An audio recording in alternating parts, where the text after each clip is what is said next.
Hello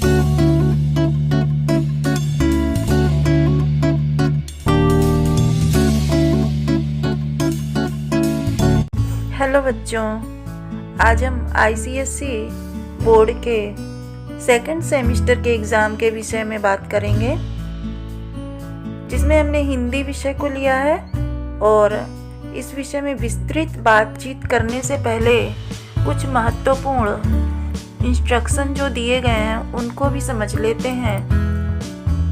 instruction जो दिए गए हैं उनके लिए हम सबसे पहले बात करते हैं कि ये पेपर भी आपका 40 नंबरों का होगा।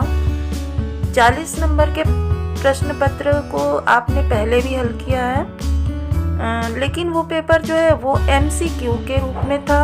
ये वाला पेपर सब्जेक्टिव यानी डिस्क्रिप्टिव होगा, ऑब्जेक्टिव पेपर नहीं होगा। इसके लिए जो समय की बात की गई है वो 1.5 घंटे की है, लेकिन इस 1.5 घंटे के अतिरिक्त आपको 10 मिनट का एक्स्ट्रा समय रीडिंग के लिए भी दिया जाएगा, जिसे आप प्रश्न पत्र को रीड करने में या समझने में लगा सकते हैं। इसके अतिरिक्त हम जिस विषय पर बात करेंगे कि आपका प्रश्न पत्र 2 भागों में बटा हुआ होगा, सेक्शन ए और सेक्शन बी। जैसा कि पहले वाला पेपर भी आपका जो सब्जेक्टिव आता था, जैसा आपने 9th क्लास में सॉल्व किया था, ये भी आपका पेपर उसी प्रकार से सेक्शन ए और सेक्शन बी में डिवाइडेड होगा। जैसा कि आप देख पा रहे हैं, सेक्शन ए को कंपलसरी कंडीशन में दिखाया जा रहा है, तो आपको ये भाग जो है ज़रूर से ज़रूर करना होगा। और सेक्शन बी में आपके लिए कुछ ऑप्शन होंगे, तो उनके अकॉर्डिंग काम करना होगा, जिसमें आपने अपनी द्वारा पढ़ी हुई 2 बुक से ही प्रश्नों को सॉल्व करना होगा।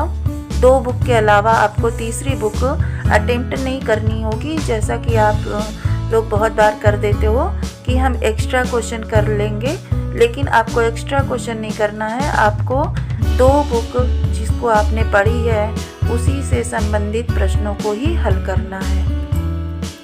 अब हम आपको ये भी बता देते हैं कि आपके दोनों सेक्शन 20-20 मार्क्स के होंगे, यानी 20 नंबर का सेक्शन ए और 20 नंबर का ही सेक्शन बी।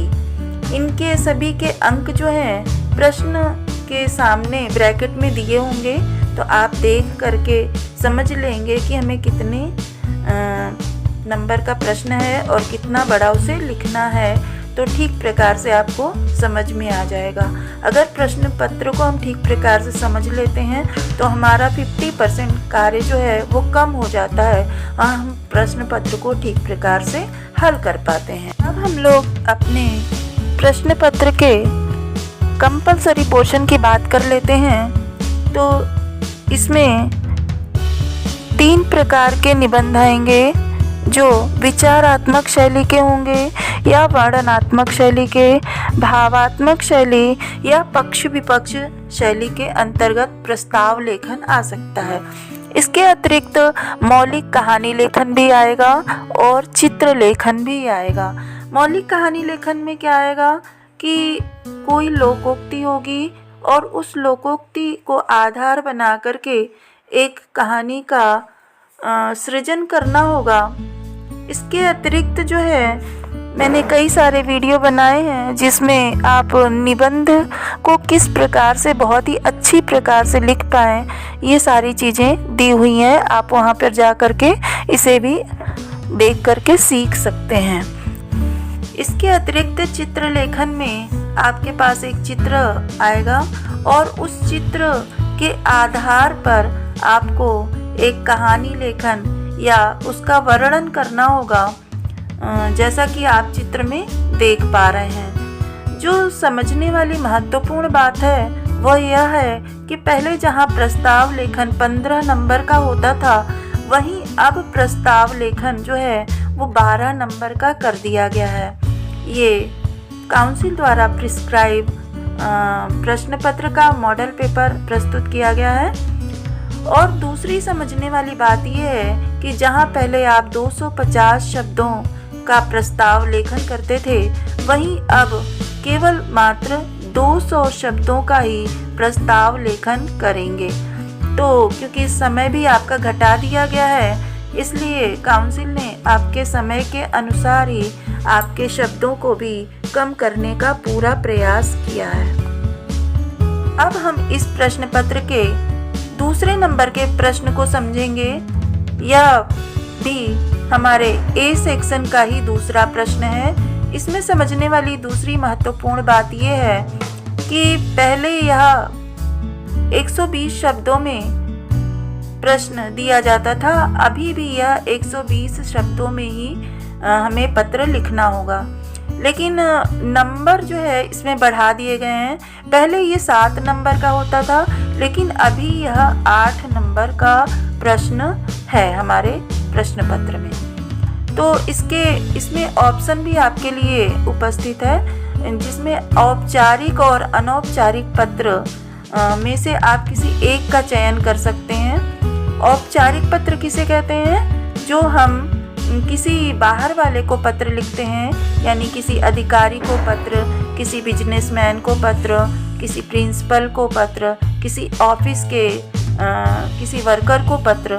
इस प्रकार के पत्र हमारे औपचारिक पत्र के अंतर्गत आएंगे। इसमें अथवा करके एक दूसरा प्रश्न भी है, जिनमें से हमें किसी एक प्रश्न को ही हल करना है। यह दूसरा जो ऑप्शन है हमारे लिए वह है अनौपचारिक पत्र का। जब हम किसी अपने को पत्र लिखते हैं, यानी जिनके साथ हमारे सेंटिमेंट जुड़े होते हैं, भावात्मक रिलेशनशिप होती है, उनको जब हम पत्र लिखते हैं तो वो अनौपचारिक पत्र कहलाता है। जैसे माँ को पत्र, पिता को पत्र, मित्र को पत्र, पत्नी को पत्र, पुत्र को पत्र आदि। तो आप समझ गए होंगे कि हमें दूसरा प्रश्न किस प्रकार से हल करना है। अब हम अपने प्रश्न पत्र के तीसरे प्रश्न की बात कर लेते हैं।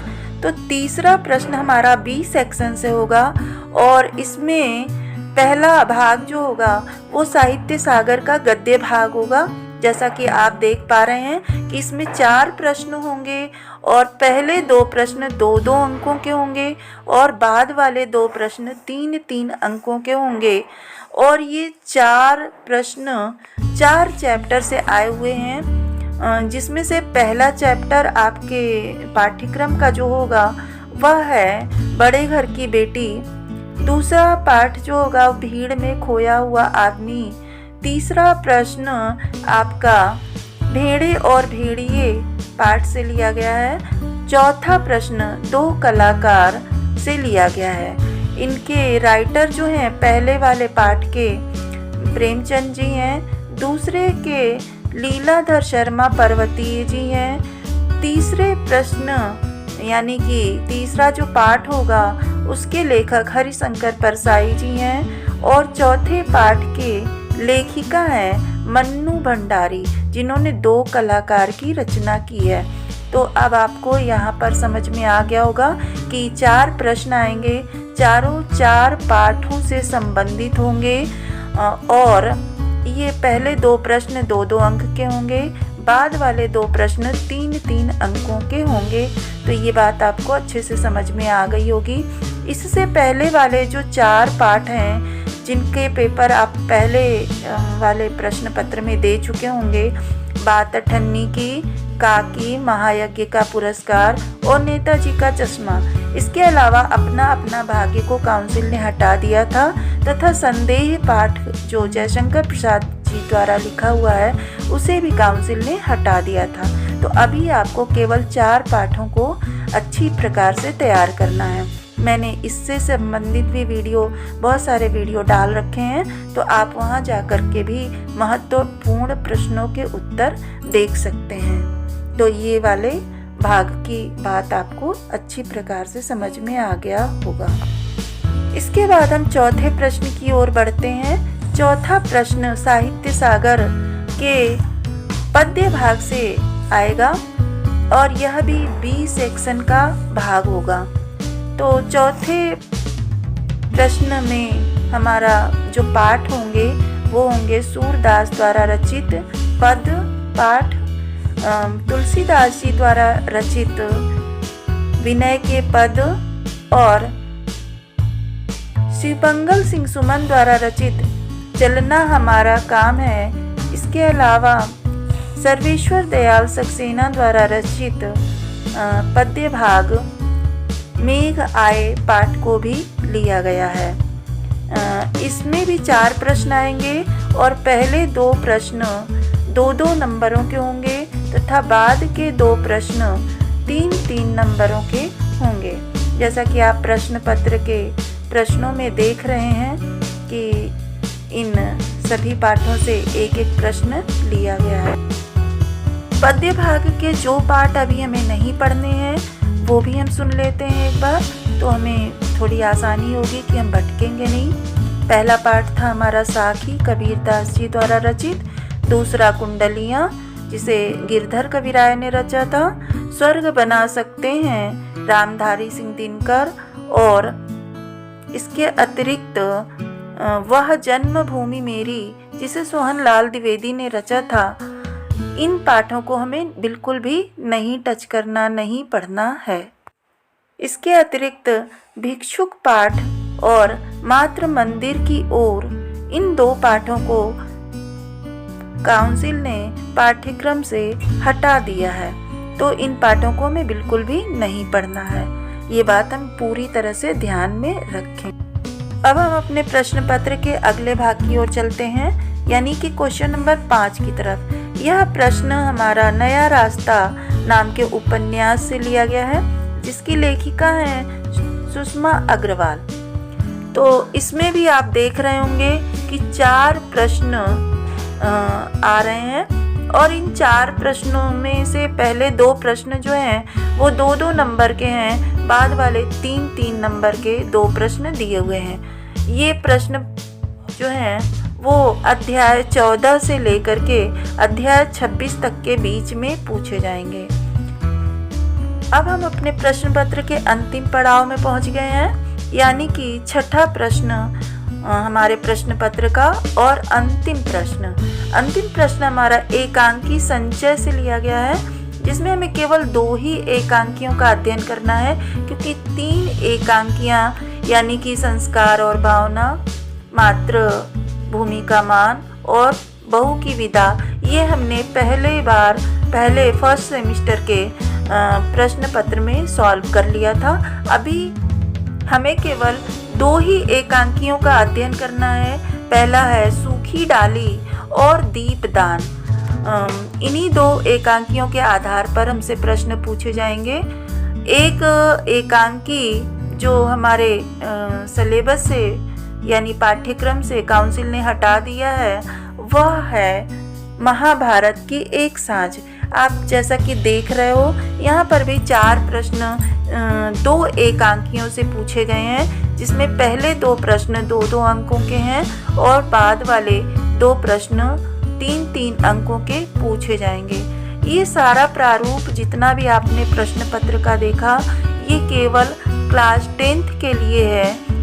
9th के बच्चे अपने पहले वाले पुराने पैटर्न पर ही पेपर देंगे, जैसा कि पुराने पैटर्न में बताया गया था। तो आपको पेपर पैटर्न कैसा लगा, इसे लाइक, सब्सक्राइब और वीडियो को शेयर भी ज़रूर करिएगा, ताकि बहुत सारे बच्चों को इसका लाभ मिल सके। धन्यवाद।